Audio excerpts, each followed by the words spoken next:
a school called Mountainside Seminary. And before I even start, I'd love just to see a show of hands. Who's actually heard of Mountainside Secondary before? Oh, geez, Louise. That's tons. All right, that's great.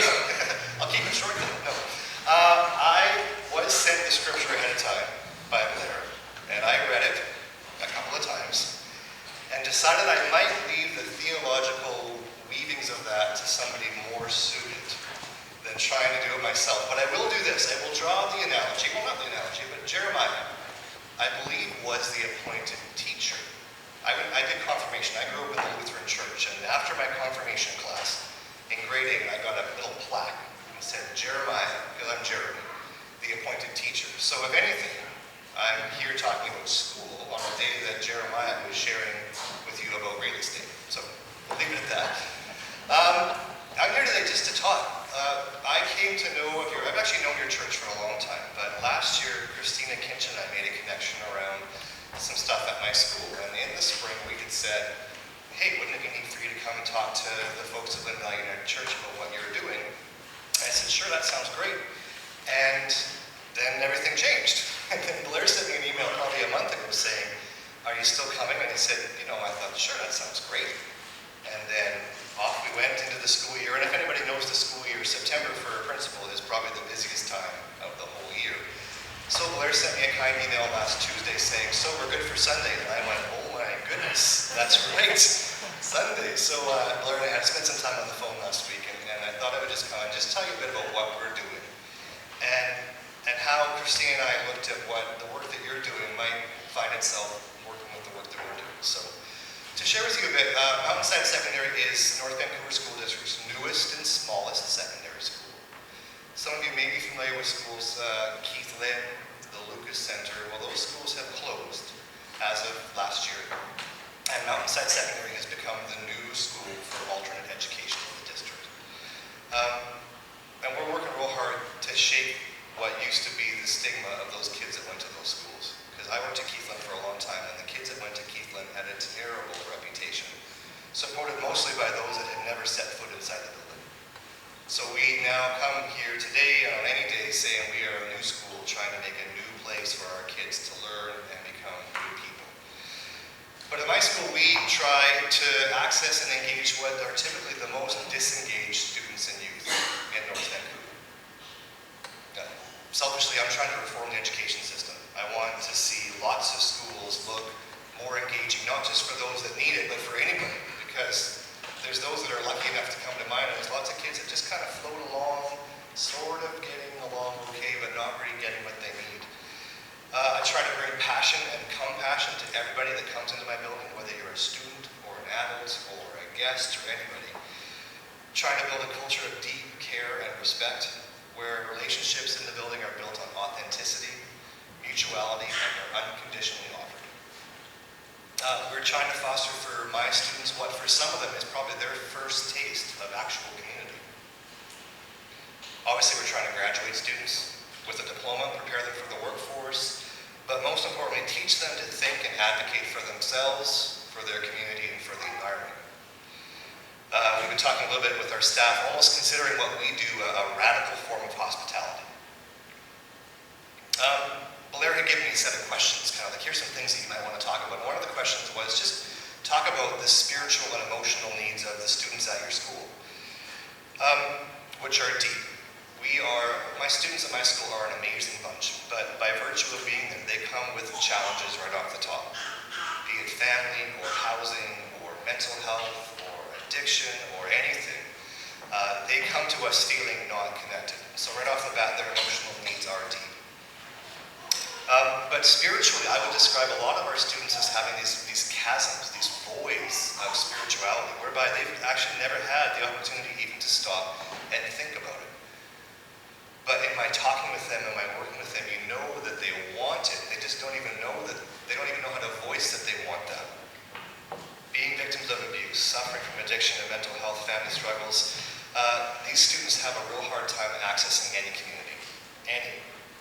And it's in our school that they often find the start of that, a place where they can be accepted for who they are. Now that doesn't mean condoning all actions. Being accepted for who you are doesn't mean saying, you go ahead and do what you like. It means being in a place where people that care about you can set boundaries for you in a manner that's respectful and loving and focused on learning what is right rather than harping on what is wrong.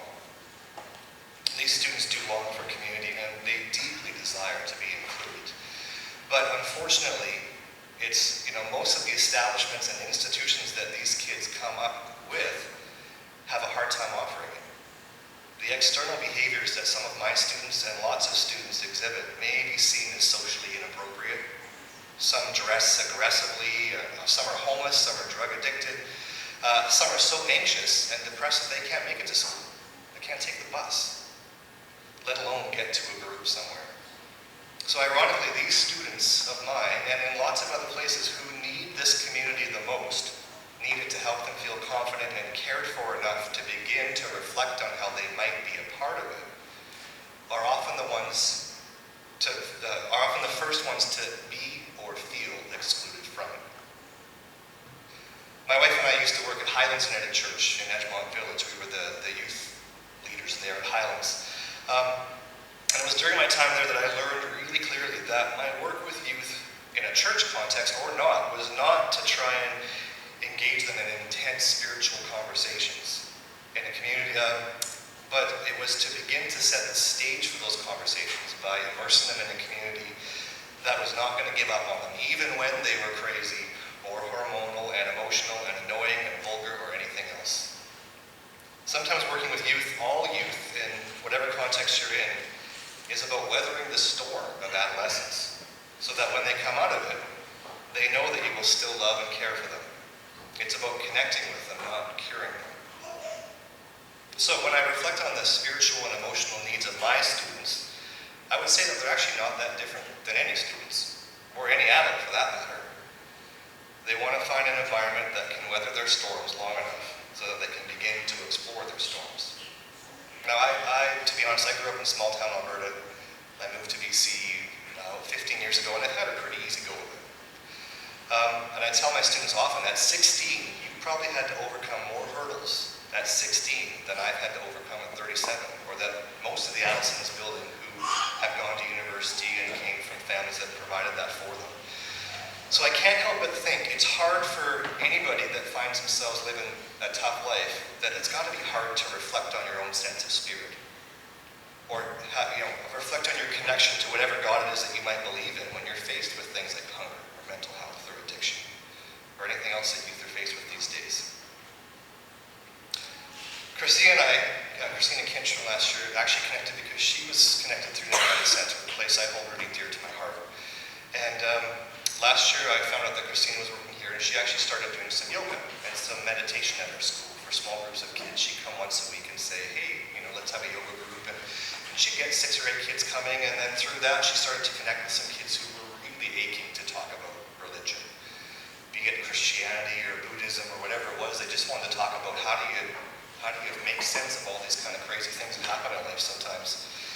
And we engaged in a lot of discussions about church and school, about the needs of my students, and again, all students really. When I was hired with the North Van School District, I had come from Highlands United Church, and my interviewer had said very clearly, do not bring any of that religion into the classroom. You got to keep those two separate. I'm kind of worried because you worked at a church. Is you're going to be able to keep this separate from school? And of course, I nodded my head and I said, oh yes, of course, no problem. I can definitely keep it out of there. But I look back on it now and I think that it's my faith and my spirituality that allows me to do what I do right now. So really, I'd be a fool to say I was going to leave it out, because I bring it with me wherever I go. We discussed the need to connect with these youth. And we talked about lots of ideas to bridge generations, to story tell and story listen, to talk about sensitive topics like God or spirit, not from a Christian perspective, but just for the sake of having somewhere to explore those conversations.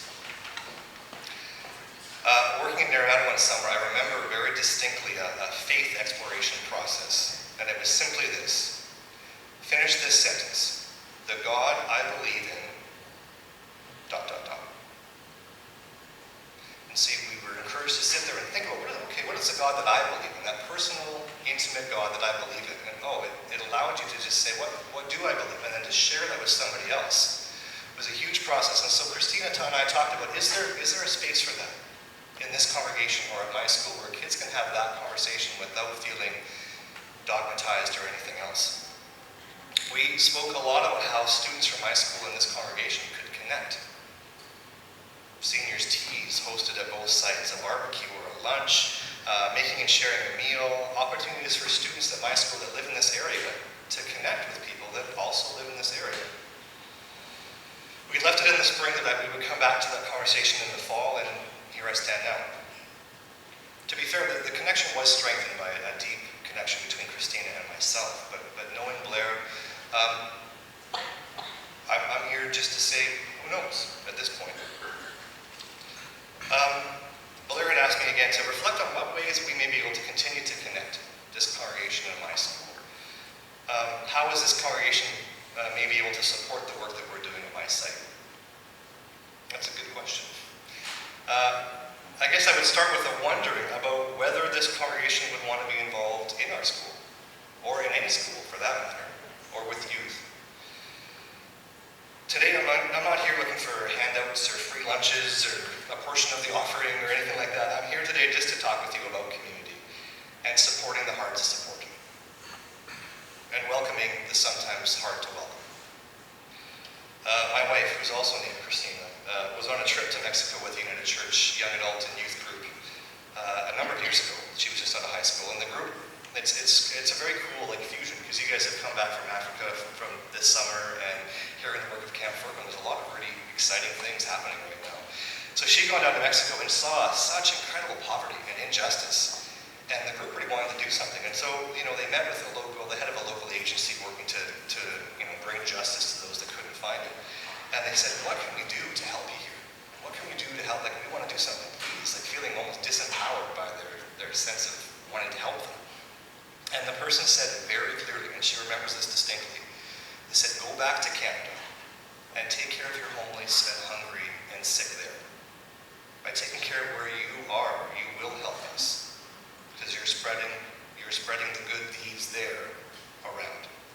So we're doing good work here. Go back to where you are and take care of those people. Don't fly all the way here to take care of us. And I thought that was an interesting reflection. So I wonder if that might be a start. It's good to see folks from Argyle here. You've got a school of 1,400 kids just over here. I wonder how many of them walk by here and think that this building is a place that's safe and welcoming and unconditional and open to meeting them where they're at. How could this place serve as a place to weather a storm long enough to let a youth or anybody know that they are okay with you, despite all the things that make it hard for you to feel that way sometimes? And I guess the big question is why? Why would this church or any church want to take something like that on? I'll share with you my own belief. If I approached my work looking for praise or credit or even a thank you, I would be sorely disappointed and short-lived in it. The seeds that we try to plant in our school take root and sprout when they're ready. And it's only in the trust that I have and the work that I do that I'm able to continue to do it. I believe it's good work. And even if I can't see that every day, I believe that striving for authentic and non-judgmental, unconditional community is never time wasted. That the value of the youth that I work with at my school is beyond all the behavior and the weirdness that they show you at the start, but it's in the gems that they keep inside, waiting for somebody to invite them to uncover them. Again, I'm not here with a clear solution or pave a way to a clear connection between our locations, but to at least ask you to reflect on how the work that our two sites may in fact be doing is very similar, or even parallel. I'll close with a line from one of my favorite prayers, but before I do, I would like to extend a warm welcome to come and see me. Mountainside Secondary is at what used to be called Balmoral Secondary. We've got some really cool things happening, and my kids come to school who have not attended school for years saying, this is a place I feel good about. So, I'll leave my contact information with Blair. Seriously, do please come by. I'd love to have people anytime. This prayer that I'm going to read is one that has kept me going for a long time. It's from Ted Liller's Gorillas of Grace. Ted Liller wrote a book called Gorillas of Grace. And I'll just read it to you.